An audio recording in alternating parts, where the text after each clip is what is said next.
Anne Sutcliffe, your father, Stanley Davis, was a member of the Mancheser Interplanetary Society. Yes. And he was involved in developing and testing rockets. Yes.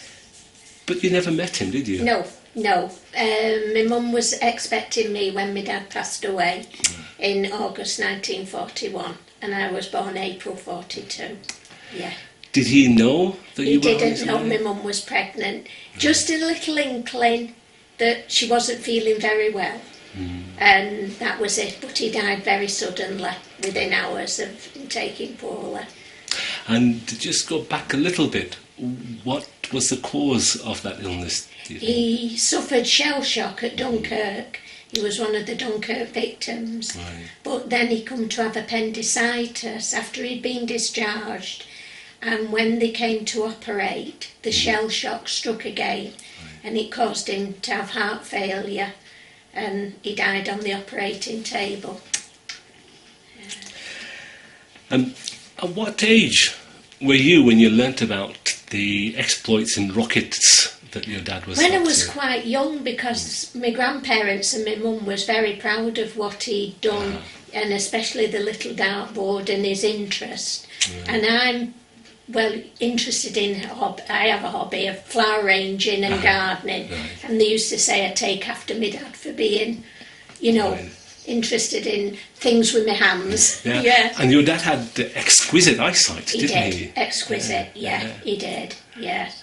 And he was quite talented. We'll come to rockets in a second, but he's a bit of an artist. This was given to me by one of my cousins, and it's a carved figure of Abraham Lincoln my father had done in Plattfields, copied it off the statue.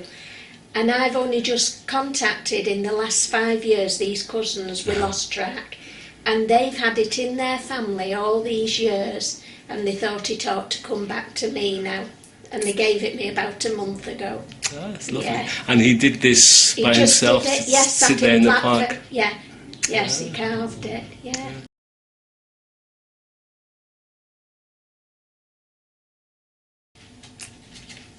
Now, he joined the Mancheser Interplanetary Society whilst they were meeting up near Ashton Hall Road or Plymouth Grove.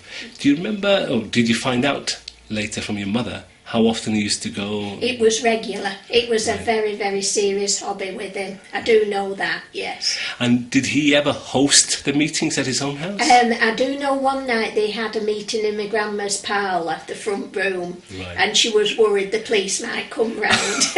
But it was just the once, I think. Why would they be worried about the police? Because it was illegal, they thought, doing these rockets in the late 30s, yes. And you're, as well as electrician, rockets and art, he had an interest in science fiction as well, didn't he? Yes, he did, yes. He was really, how could I say, it was serious hobby with him, really serious, yes. And did he do any writing? Not that I know of. I've nothing at all, that he'd written down, anything like that.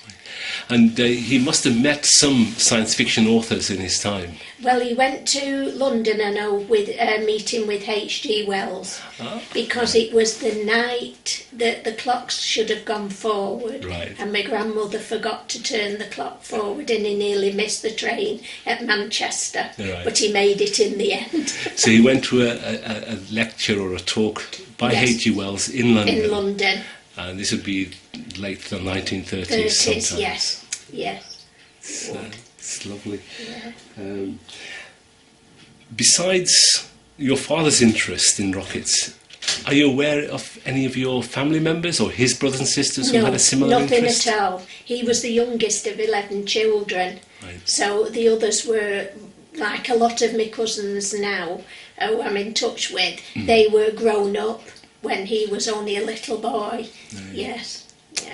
And in terms of his memory within the family, how do you all regard him now? Well, they always say, my cousins, he was very, very clever. They always say our Stan was very, very clever. Yeah. Anne Sutcliffe, thank you very much indeed. You're welcome, thank you.